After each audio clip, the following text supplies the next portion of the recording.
그날도 나는 늘 그렇듯 엄마 집에 갔다. 특별할 것 없는 평일 오후였고 나는 습관처럼 같은 시간에 같은 길을 걸었다. 초인종을 누르기 전에 문이 열렸다. 엄마는 항상 그랬다. 내가 오기 몇 분 전부터 현관 근처를 서성이다가 발소리만 듣고도 문을 열어주는 사람처럼 왔어? 엄마는 짧게 말하며 내 앞에 슬리퍼를 밀어놓았다. 그 손이 예전보다 조금 더 마르고 힘이 빠져 보인다는 생각이 들었지만 나는 아무 말도 하지 않았다. 그런 걸 말하는 순간 시간이 흘렀다는 걸 인정해야 할 것 같아서였다. 집안에는 늘 그랬듯 된장국 냄새가 퍼져 있었다. 계절이 바뀌어도 엄마 집 냄새만큼은 늘 같았다. 그 냄새가 한때는 나를 안심시켰고 또 한때는 숨막히게 만들었다. 나는 외투를 벗어 소파에 걸고 자연스럽게 부엌으로 들어갔다. 엄마는 말없이 김치를 썰고 있었다. 도마 위에서 칼이 오르내릴 때마다 툭툭 하는 소리가 일정하게 반복됐다. 그 소리가 그날따라 유난히 크게 들렸다. 예전에는 그 소리가 집을 채우면 마음이 놓였는데 그날은 이상하게도 불안했다. 마치 곧 무언가가 끊어질 것 같은 예감처럼. 나는 싱크대에 남아있던 국그릇을 집어들고 물을 틀었다. 물이 그릇에 부딪히는 소리가 생각보다 커서 수도꼭지를 조금 잠갔다. 엄마와 나는 나란히 서 있었지만 아무 말도 하지 않았다. 원래 그런 사이였다. 꼭 필요한 말만 하고 필요 없는 감정은 서로 모른 척하는 사이. 그게 모녀 사이의 예의라고 나는 오래도록 믿어왔다. 요즘 해가 참 빨리 져. 내가 먼저 말을 꺼냈다. 말하지 않으면 안 될 것 같았다. 이 침묵이 너무 오래 이어지면 나중에는 말을 꺼낼 용기조차 사라질 것 같아서. 엄마는 고개만 끄덕였다. 그러게. 그 짧은 대답 뒤로 다시 침묵이 내려앉았다. 김치 써는 소리, 국 끓는 소리, 냉장고에서 들리는 작은 진동음만 집안을 채웠다. 밥상이 차려지고 우리는 마주 앉았다. 나는 습관처럼 엄마 그릇에 반찬을 하나 더 얹어줬다. 엄마는 말없이 그걸 받아들였다. 숟가락을 들었다 내려놓는 엄마 손이 잠깐 떨렸다. 아주 잠깐이라서 내가 아니었으면 못 봤을지도 모른다. 나는 그 떨림을 보고도 모른 척했다. 엄마가 약해지고 있다는 걸 인정하는 순간 내가 더 단단해야 할 것 같아서 두려웠다. 나 말이야. 엄마가 먼저 입을 열었다. 그 말이 나오기까지의 침묵이 길었다. 나는 반사적으로 밥을 한 숟갈 입에 넣었다. 밥알이 유난히 크게 느껴졌다. 목이 막히는 느낌이 들었지만 물을 마시지 않았다. 괜히 준비된 사람처럼 보이고 싶지 않았다. 나도 혼자만 살고 싶지는 않다. 그 말이 공중에 잠시 떠 있다가 식탁 위로 떨어졌다. 숟가락이 그릇에 닿는 소리가 났다. 내가 낸 소리였다. 엄마는 내 얼굴을 보지 않았다. 시선은 테이블 위에 내려가 있었다. 오래 써서 나무결이 달아 반질반질해진 식탁. 그 식탁에서 우리는 수십 년을 밥 먹었다. 아빠가 살아있던 시절도 장례를 치르고 돌아와 처음 밥을 먹던 날도 다 그 자리였다. 무슨 말이야? 나는 최대한 아무렇지 않게 물었다. 내 목소리가 흔들리지 않았는지는 잘 모르겠다. 엄마는 잠시 숨을 골랐다. 그 짧은 숨 사이에 내 머릿속에는 수많은 생각이 스쳐 지나갔다. 혹시 이상한 사람이면 어떡하지? 주변 사람들은 알고 있을까? 형제들은 뭐라고 할까? 집은, 통장은, 앞으로는. 그런 생각들이 줄을 서서 지나갔다. 엄마는 그제야 나를 봤다. 눈이 마주쳤다. 그런데 그 얼굴이 낯설었다. 평생을 봐온 얼굴인데도 오늘은 처음 보는 사람 같았다. 사람을 만나고 있어. 엄마의 목소리는 낮았다. 감정을 거의 싣지 않은 말이었다. 그래서 더 무거웠다. 부엌 공기가 갑자기 가라앉았다. 김치 냄새도 된장국 냄새도 갑자기 진해진 것 같았다. 아빠 돌아가신 지 10년이야. 엄마는 말을 이었다. 나는 아직 살아있고. 그 말이 가슴에 쿵 하고 떨어졌다. 나는 아무 말도 하지 못했다. 반대해야 할 것 같았고 이해해야 할 것 같았고 그런데 그 어떤 말도 입 밖으로 나오지 않았다. 엄마는 내 대답을 기다리지 않았다. 다시 밥을 떠서 천천히 씹었다. 그 모습이 너무 담담해서 마치 오늘 메뉴를 정한 사람처럼 보였다. 식사를 마치고 나는 설거지를 했다. 엄마는 뒤에서 수건을 개고 있었다. 그 수건들은 전부 오래된 것들이었다. 새로 사자고 몇 번이나 말했지만 엄마는 늘 아직 쓸만하다고 했다. 그 말이 그날따라 마음에 걸렸다. 아직 쓸만한 인생. 아직 끝나지 않은 시간. 접시를 닦으며 나는 엄마의 등을 봤다. 예전보다 조금 더 작아진 등. 그 등에 기대어 살았던 시간이 갑자기 선명하게 떠올랐다. 설거지를 마치고 집을 나설 때 엄마는 현관까지 따라 나왔다. 천천히 생각해. 그 말이 누구를 향한 건지는 알 수 없었다. 나인지 엄마 자신인지. 엘리베이터 안에서 문이 닫히고 거울처럼 반짝이는 문에 내 얼굴이 비쳤다. 그 얼굴이 꼭 엄마 얼굴 같았다. 그날 밤 나는 형제들 단톡방을 열었다 닫았다를 반복했다. 한 글자도 쓰지 못했다. 그리고 그때는 몰랐다. 엄마의 그 한마디가 우리 가족을 이렇게까지 흔들어 놓을 줄은. 그날 이후로 엄마 집에 가는 발걸음이 눈에 띄게 무거워졌다. 예전엔 반찬통 하나라도 더 챙겨 나올까 싶어 괜히 한 번 더 냉장고를 열어봤는데 요즘은 현관문 앞에서 신발을 신는 순간부터 마음이 바짝 조여왔다. 엄마가 혹시 또 무슨 말을 꺼내지는 않을까? 내가 또 무슨 표정을 짓게 될까? 그런 생각들이 먼저 앞섰다. 그런데 이상하게도 엄마는 아무 말도 하지 않았다. 그게 더 불안했다. 말하지 않는 엄마는 늘 무언가를 이미 결심한 사람이었다. 며칠 뒤 형제들 단톡방이 갑자기 바빠졌다. 별것 아닌 안부 인사로 시작했는데 막내가 던진 한 문장이 공기를 바꿔놨다. 누나, 엄마 요즘 사람 만난다며? 손에서 핸드폰이 미끄러질 뻔했다. 역시 나였다. 엄마는 나한테만 말한 게 아니었다. 아니, 어쩌면 나한테 제일 늦게 말한 걸지도 모른다. 그날 저녁 우리는 가족 회의를 한다는 이름으로 엄마 집에 모였다. 회의라는 말이 이렇게 차갑게 느껴진 적이 있었나 싶었다. 엄마는 평소보다 단정하게 머리를 빗고 있었다. 화장도 살짝 했다. 그 모습이 괜히 더 마음에 걸렸다. 마치 우리를 설득하러 나온 사람처럼 보였기 때문이다. 형은 팔짱을 낀 채 말이 없었고 동생은 연신 핸드폰만 만지작거렸다. 그 침묵을 깬 건 결국 나였다. 엄마, 우리랑 먼저 상의했어야지. 말을 내뱉고 나서야 그 문장이 얼마나 이기적인지 깨달았다. 하지만 이미 늦었다. 엄마의 눈썹이 아주 살짝 꿈틀거렸다. 그건 내가 어릴 때부터 봐온 신호였다. 엄마가 참으려고 할 때 나오는 표정. 내 인생인데 왜 상의를 해야 하니? 엄마의 목소리는 낮았지만 단단했다. 그 한마디에 형이 바로 반응했다. 인생은 인생이고 현실은 현실이지. 재산 문제는 생각 안 해? 그 순간 방 안 공기가 싸늘해졌다. 아무도 직접 말하지 않았지만 모두 같은 생각을 하고 있었다.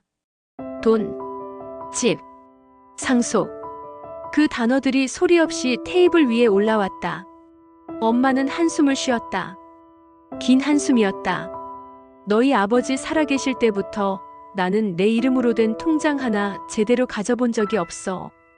그 말에 순간 할 말이 막혔다. 사실이었다. 엄마는 늘 가족 이름으로만 살았다. 그런데도 우리는 그걸 잊고 살았다. 아니, 잊은 척했다. 동생이 조심스럽게 말했다. 엄마, 상대방 가족은 어떤 사람들인데? 그 질문 속에 담긴 불안은 숨길 수 없었다. 엄마는 잠시 말을 멈췄다가 나중에 천천히 말해줄게라고 했다. 그 말이 오히려 더 불을 붙였다. 그날 대화는 결국 싸움으로 끝났다. 누가 먼저랄 것도 없이 목소리가 커졌고 서운했던 말들이 한꺼번에 터져나왔다. 엄마는 우리 생각 안 해?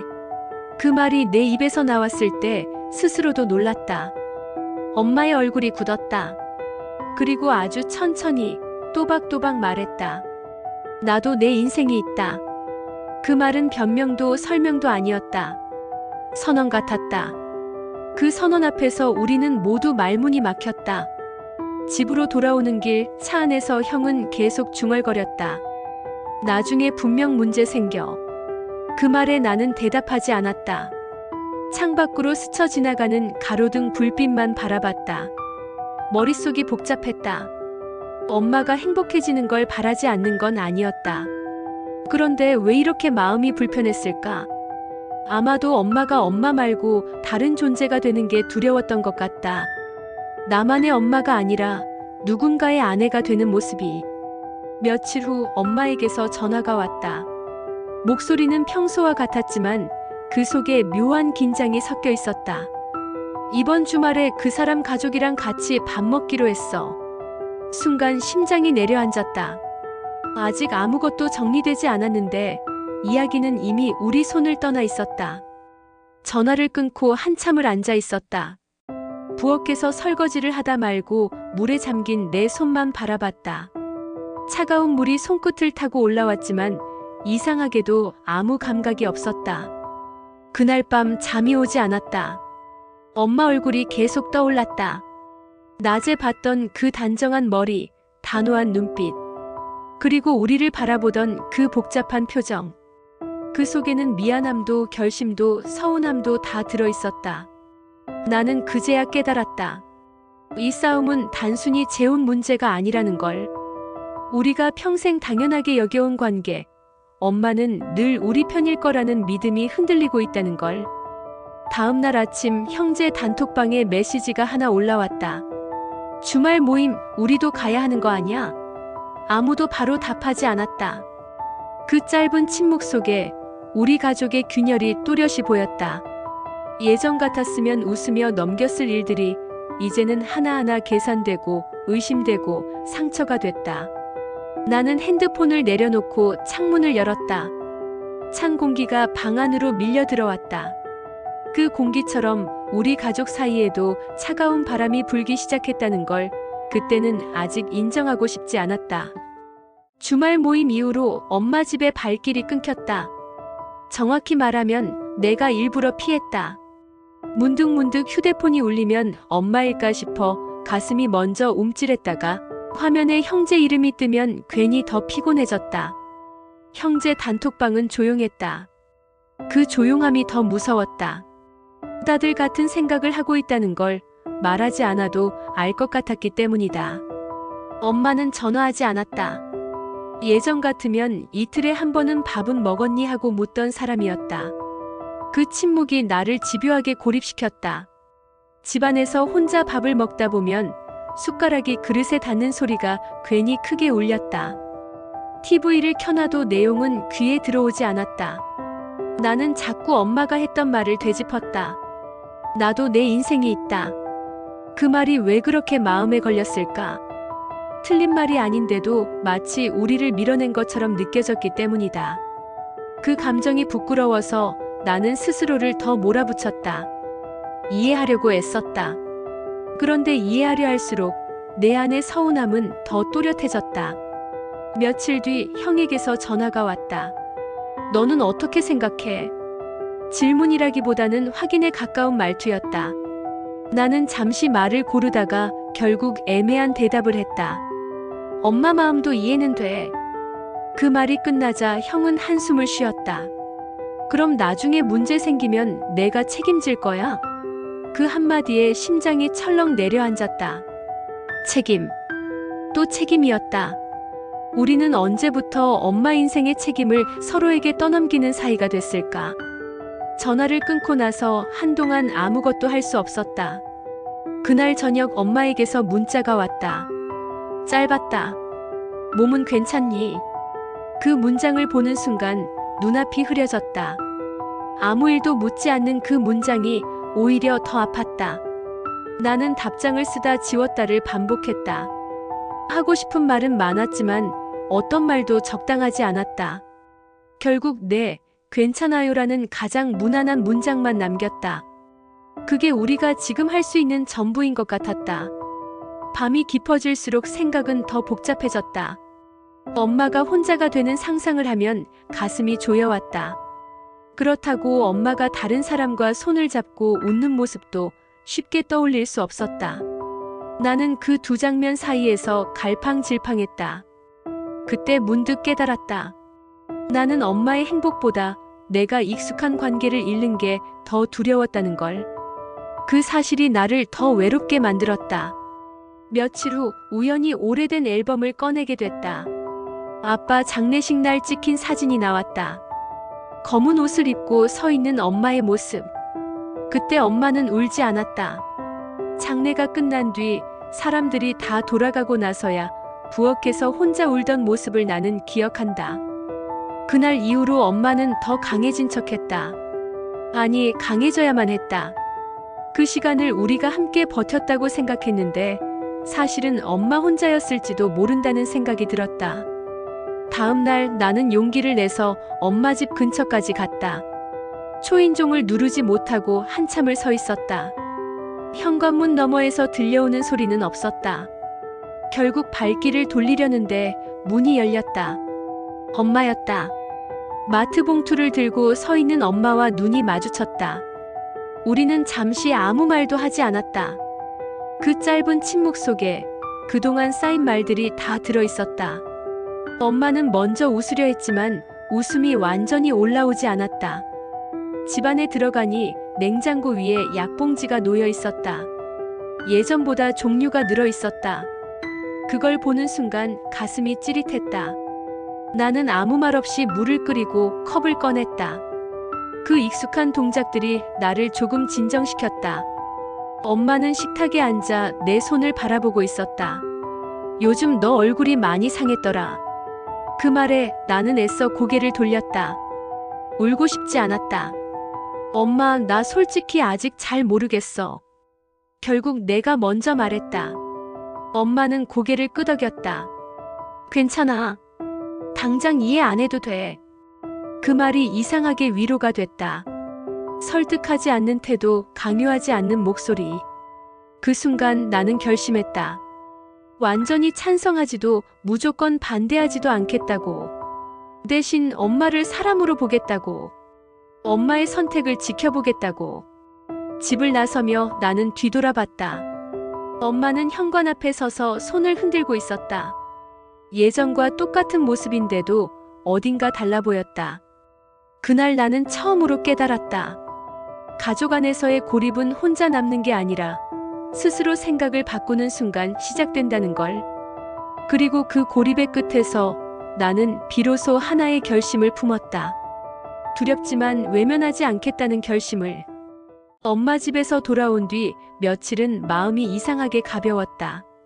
모든 게 해결된 건 아니었지만 적어도 외면하지 않겠다는 결심 하나만으로도 숨이 조금 트였다.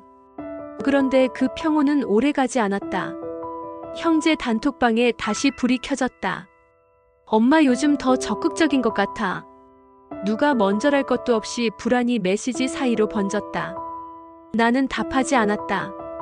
대신 예전에 연락이 끊겼던 사람 이름이 문득 떠올랐다. 고모였다. 고모는 아빠의 여동생이었다. 아빠가 살아있을 때도 말수가 적었고 아빠가 떠난 뒤에는 더 멀어졌다. 괜히 연락하면 상처를 건드리는 것 같아서 우리 모두 조심스레 거리를 두고 지냈다. 그런데 이상하게도 그날은 고모 얼굴이 계속 머릿속에 맴돌았다. 엄마와 가장 오래 알고 지낸 사람이었고 가족 안에서 누구보다 엄마의 시간을 가까이서 본 사람이었다. 나는 망설이다가 전화를 걸었다. 신호음이 몇 번 울리고 고모의 목소리가 들렸다. 웬일이니? 그 한마디에 괜히 눈시울이 뜨거워졌다. 우리는 근처 카페에서 만났다. 고모는 예전보다 머리가 더 휘어졌고 손등에는 주름이 깊어져 있었다. 커피를 앞에 두고 한참을 아무 말도 하지 않았다. 먼저 입을 연 건 고모였다. 너희 엄마 이야기 들었어. 담담한 목소리였다. 나는 고개를 끄덕였다. 반대도 찬성도 아닌 애매한 표정으로. 고모는 내 표정을 한참 바라보다가 말했다. 너희 엄마 참 오래 혼자였다. 그 말이 가슴에 콕 박혔다. 고모는 천천히 이야기를 꺼냈다. 아빠 병간호하던 시절 우리가 모르는 밤들이 있었다고 했다. 병원 복도에서 혼자 컵라면을 먹으며 울던 엄마 이야기, 집에 돌아와도 불켤 힘이 없어 현관에 앉아있던 날들. 그 이야기들을 들으면서 나는 우리가 얼마나 많은 시간을 놓치고 살았는지 실감했다. 우리는 늘 결과만 봤지 그 사이를 보지 않았다. 엄마가 그 사람 만난다고 했을 때 나도 처음엔 놀랐어. 고모는 커피를 한 모금 마셨다. 근데 이상하게 얼굴이 좀 살아 보이더라. 살아 보인다는 말이 귀에 오래 남았다. 나는 그 말을 곱씹었다. 엄마 얼굴을 떠올렸다. 단정하게 빗은 머리, 결심한 눈빛. 그게 살아있다는 신호였을까? 그날 카페를 나서며 고모는 내 손을 꼭 잡았다.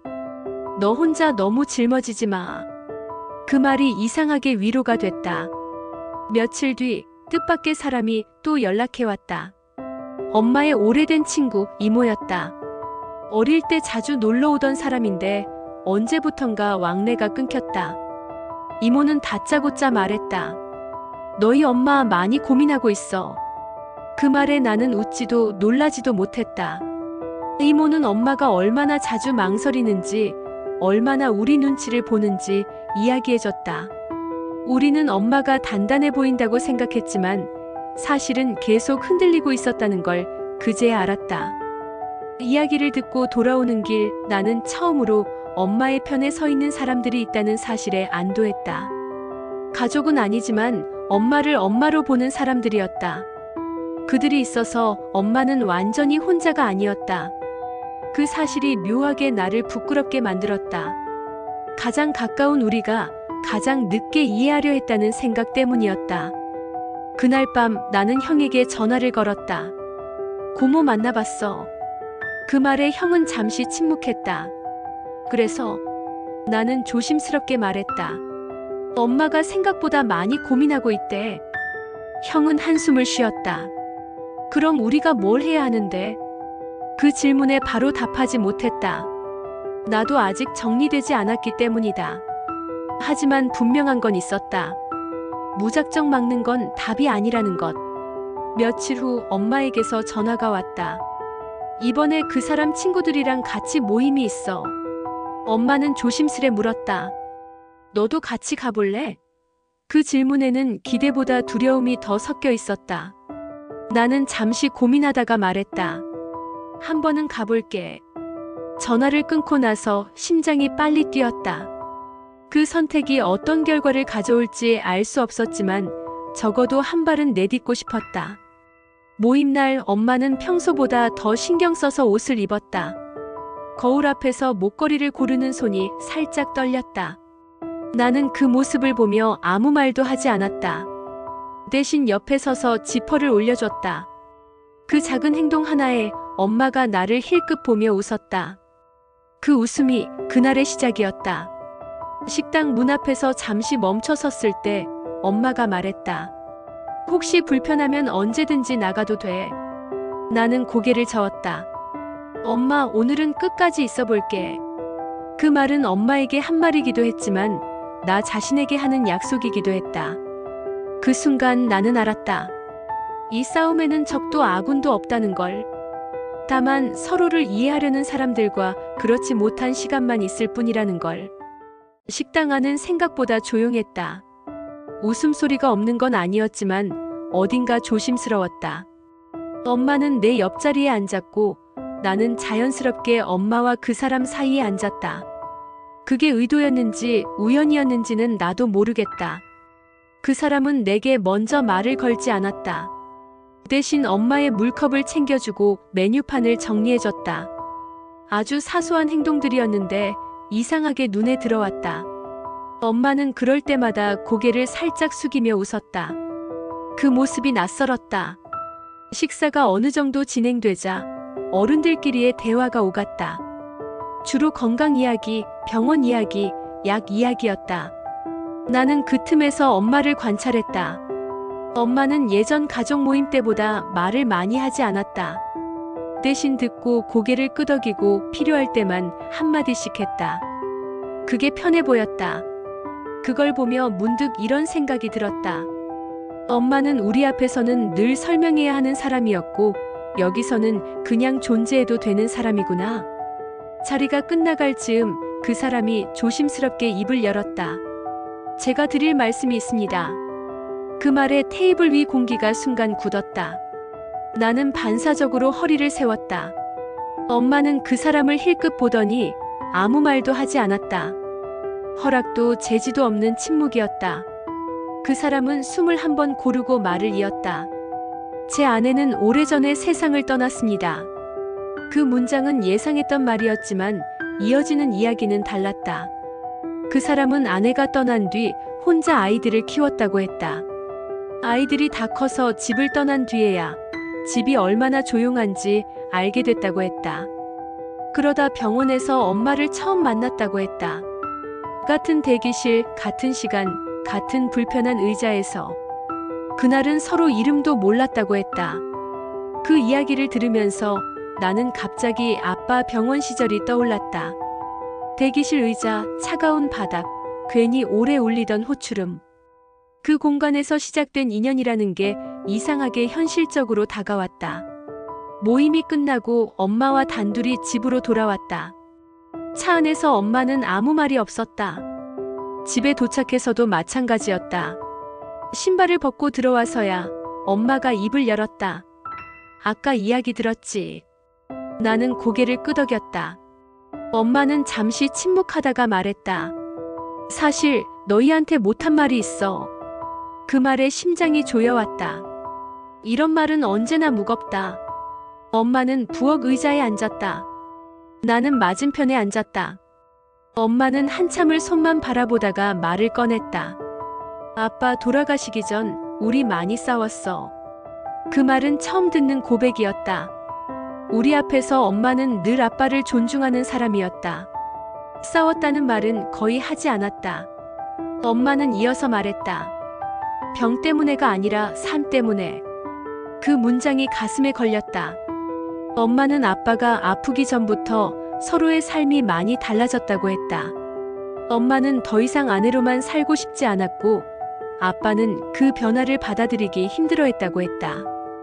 그 갈등을 우리는 몰랐다. 아니, 몰랐다고 생각했다. 엄마는 우리에게 그런 모습을 보이고 싶지 않았다고 했다.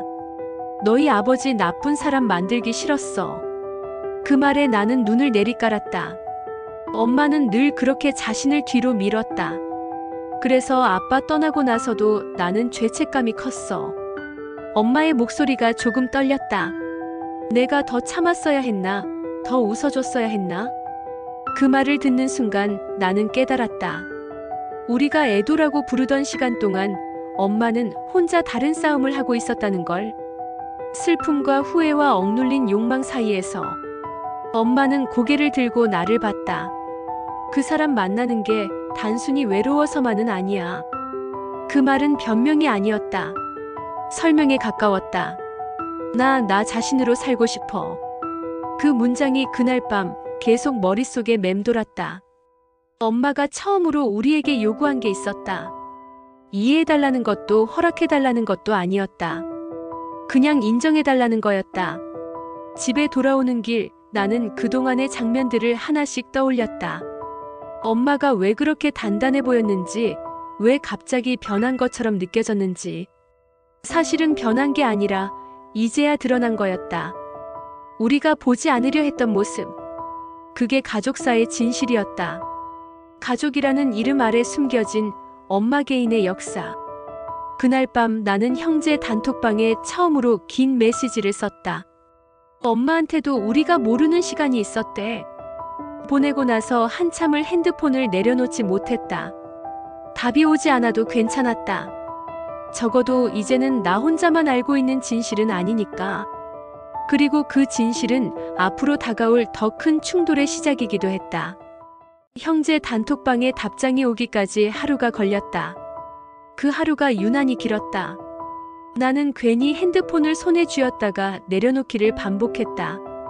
답장이 오지 않는 동안 머릿속에서는 최악의 경우들만 떠올랐다. 형이 화를 낼 수도 있고 동생이 단호하게 반대할 수도 있었다. 그런데 막상 도착한 메시지는 짧았다. 그래도 재호는 반대야. 그 한 문장에 가슴이 쿵 내려앉았다. 이해와 반대는 동시에 존재할 수 없다는 듯한 말투였다. 그날 저녁 우리는 다시 엄마 집에 모였다. 이번엔 회의라는 말조차 쓰지 않았다. 다들 이게 마지막 일 수도 있다는 걸 알고 있었다. 현관에 들어서자마자 익숙한 약 냄새가 코를 찔렀다. 엄마는 소파에 앉아 있었다. 얼굴이 조금 창백해 보였다. 나는 괜히 괜찮냐고 묻지 않았다. 그런 말이 아무 소용없다는 걸 알고 있었기 때문이다. 형이 먼저 입을 열었다. 엄마, 솔직히 말해서 우린 아직 준비가 안 됐어. 엄마는 고개를 끄덕였다. 그 반응이 오히려 형을 더 답답하게 만드는 것 같았다. 아니, 그냥 고개 끄덕인다고 끝날 문제가 아니잖아. 형의 목소리가 점점 높아졌다. 동생은 말을 못했다. 상대방 자식들 문제도 그렇고 나중에 무슨 일 생기면 우리만 복잡해져. 그 말 속에는 걱정보다 두려움이 더 컸다. 엄마는 한동안 아무 말도 하지 않았다. 손을 무릎 위에 얹고 손가락을 가만히 꼼지락거릴 뿐이었다. 그 작은 움직임이 나를 더 불안하게 만들었다. 나는 결국 참지 못하고 말했다. 엄마, 뭐라도 말해. 그 말에 엄마가 천천히 고개를 들었다. 눈빛이 예전과 달랐다. 단단함보다 피로가 먼저 보였다. 너희 말 다 이해해. 엄마의 목소리는 낮았다. 근데 그럼 나는 어떻게 살아야 하니? 그 질문은 공중에 던져진 채로 아무도 받지 못했다. 형은 잠시 말을 잇지 못하다가 결국 이렇게 말했다. 엄마, 그냥 지금처럼 살면 안 돼? 그 순간 엄마의 얼굴이 굳었다. 그 말은 타협처럼 들렸지만 사실은 정지 명령이었다. 분위기가 점점 날카로워졌다. 말이 오갈수록 서로의 말은 더 쉽게 상처가 됐다. 우리가 이기적인 거야? 동생의 말에 엄마는 고개를 저었다. 아니. 잠시 후 엄마는 덧붙였다. 근데 나도 이기적일 수는 있잖아. 그 문장은 조용했지만 방안을 크게 흔들었다. 우리는 그 말에 어떻게 반응해야 할지 몰랐다. 그때 갑자기 엄마가 자리에서 일어났다. 얼굴이 하얗게 질려 있었다. 잠깐만. 그 말과 함께 엄마는 몇 걸음 옮기더니 그대로 휘청거렸다. 나는 반사적으로 자리에서 일어났지만 이미 늦었다. 엄마는 바닥에 주저앉았다. 순간 방안이 정적에 잠겼다가 곧 소란으로 바뀌었다. 동생이 엄마 이름을 불렀고 형은 급히 전화를 걸었다. 나는 아무 소리도 들리지 않는 것 같았다. 병원 응급실 대기실은 늘 그렇듯 차가웠다. 하얀 벽, 플라스틱 의자, 반복되는 안내방송. 엄마는 침대에 누워 있었고 우리는 그 앞에 서 있었다. 의사는 과로와 스트레스 때문이라고 했다. 큰 문제는 없지만 당분간 안정을 취해야 한다고. 그 말을 듣는 순간 안도감과 죄책감이 동시에 밀려왔다. 우리가 엄마를 여기까지 몰아넣었다는 생각이 머릿속을 떠나지 않았다. 엄마가 잠든 사이 형과 동생은 말이 없었다. 그 침묵이 더 무거웠다. 나는 엄마 얼굴을 바라봤다. 병실 불빛 아래에서 보니 엄마는 갑자기 많이 늙어 보였다. 그 모습에 가슴이 저려왔다. 나는 그제야 깨달았다.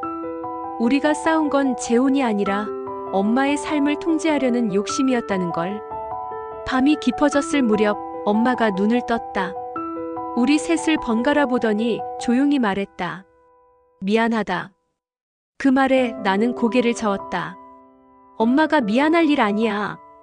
그런데 그 말이 끝나자마자 형이 뜻밖의 말을 했다. 엄마, 우리도 솔직히 무서웠어. 그 말에 엄마의 눈가가 젖었다. 처음으로 서로의 진짜 감정이 드러나는 순간이었다. 하지만 그날 아무것도 해결되지는 않았다. 다만 하나 분명해진 게 있었다. 이대로라면 우리는 가족이라는 이름으로 서로를 더 깊이 다치게 할 거라는 사실.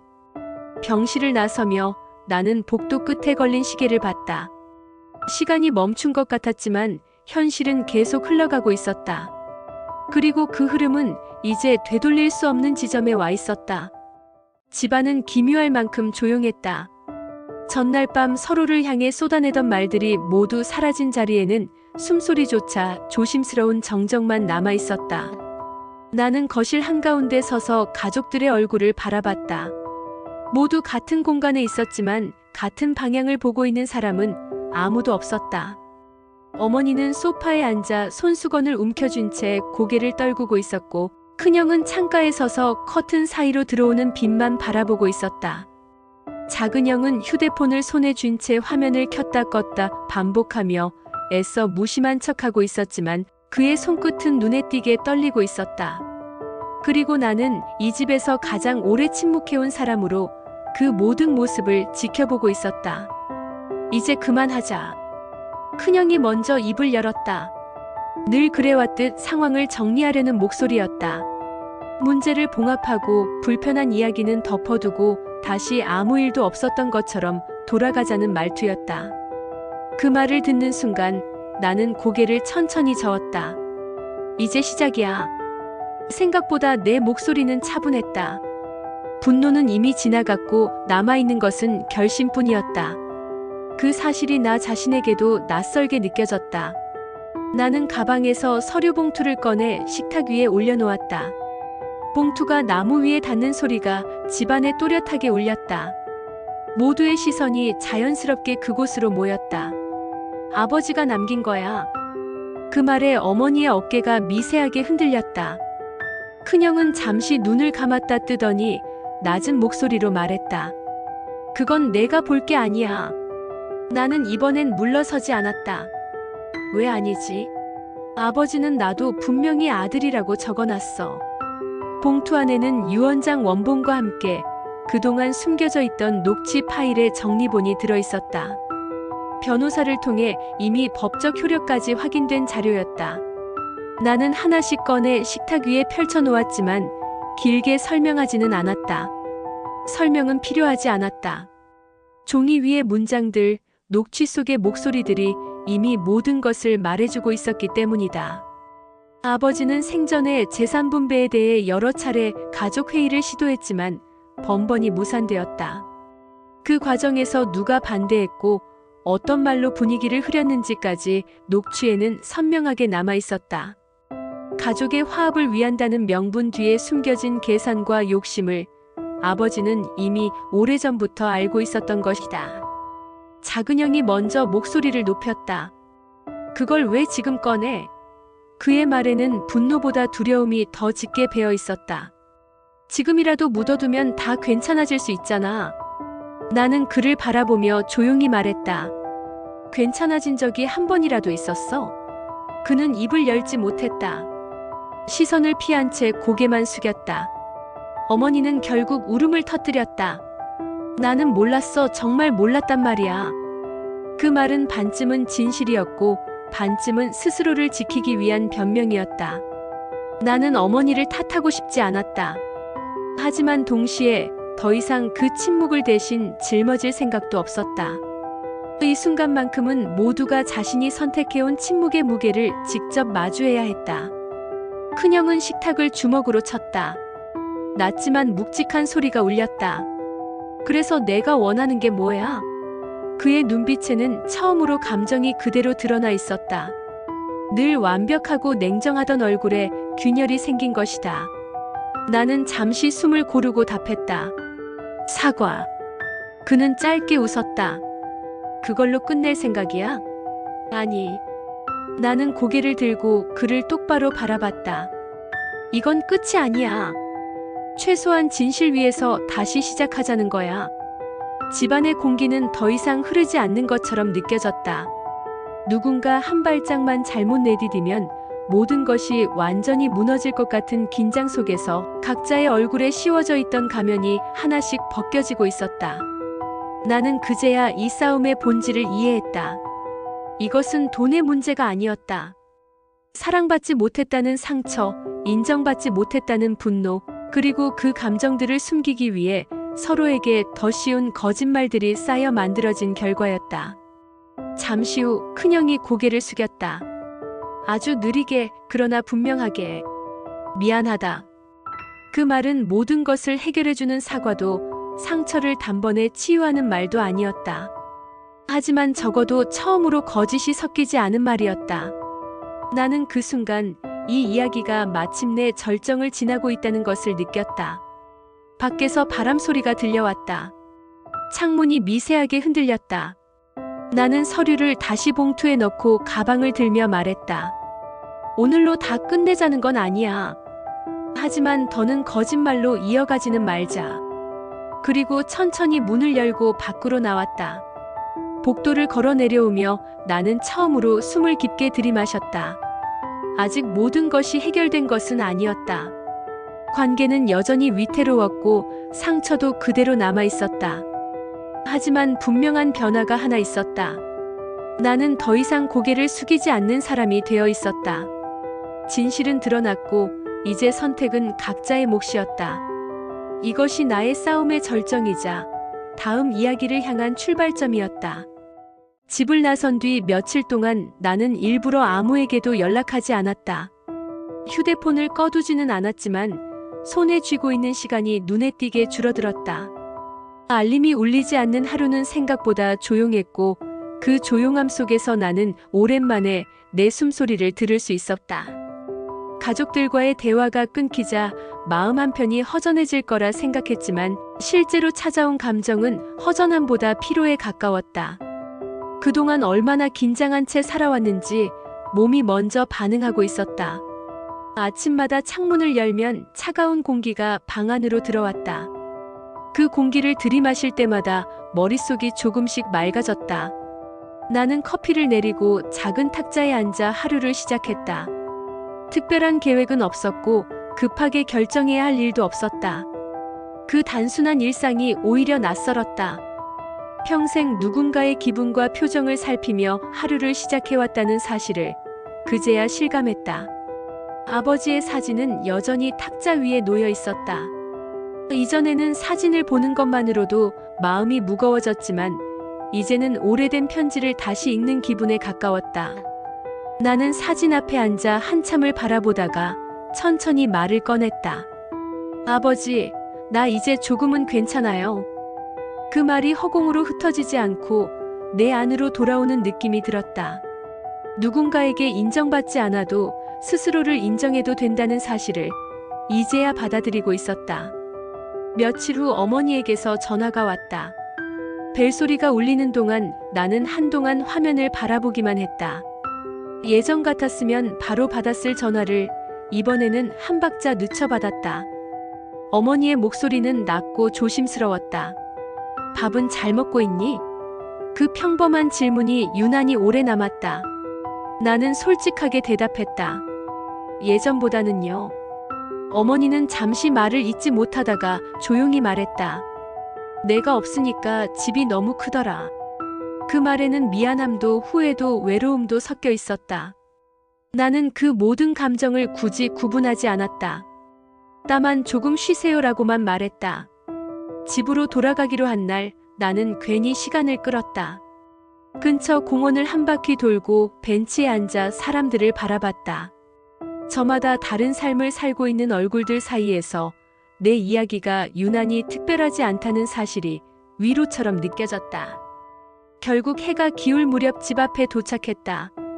문 앞에 서자 잠시 발걸음이 멈췄지만 이번에는 망설임보다 차분함이 앞섰다. 문을 열고 들어서자 익숙한 냄새가 났다.